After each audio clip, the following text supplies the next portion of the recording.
Hello, I'm Melvin Yates with Grady Properties in Chevy Chase, Maryland, and we are a full-service property management company servicing the Washington, D.C. metropolitan area. So today we're going to talk about short sales versus rentals or rent-to-owns. Which should you do? A lot of people ask, well, their house is upside down. Should they short sale it, or should they go with a rent-to-own option or lease option, as they're called, or just do a regular rental? So we'll talk about the different situations. So first and foremost, the short sale is not guaranteed. So even if you attempt to do a short sale, the bank or banks have to agree to the short sale. They have to agree to accept less than what is owed. And that doesn't always happen.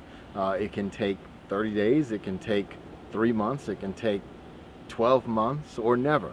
The bank doesn't have to accept less than what is owed. So if you owe $400,000 on the house, and it's only worth $300,000, the bank doesn't have to accept the $300,000 that you're able to get for the house. So that's first and foremost. So there's risk. It's not really a sure thing. The other thing is, with a rent-to-own option or a lease option or a rental, there's a shorter turnaround time.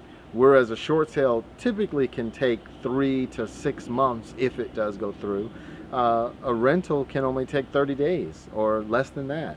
And before you know it, you've got a tenant in the property that's able, and then based on the rental income you're receiving, you're able to service the debt. You're able to make the mortgage payments, or close to it. Another advantage of going with a rent-to-own or a rental versus doing a short sale is the tax benefit. You will still continue to get the tax deduction, the mortgage interest deduction, versus once you sell the house, of course, you would no longer receive that. And then also, you can salvage your credit. A lot of times, if you're considering a short sale, you may or may not have been making the mortgage payment, so you might be a few months behind. If that's the case, once you rent the home and start servicing the debt, you would no longer, obviously, you would be able to catch up. You would no longer be delinquent in the mortgage payments. And then lastly, the potential income, potential rental income. Your mortgage might be $2,000 a month. You might be able to rent it for $2,300 a month. So there would be a little bit of rental income there. And also the potential future value of the house.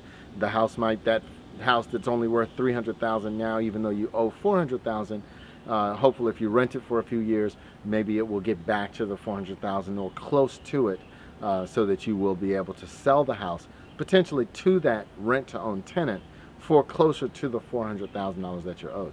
So those are just a few of the reasons why I always recommend a rent-to-own scenario over a short sale.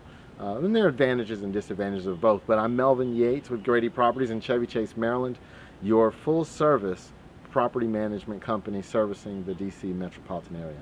Thanks, and I'll see you next time.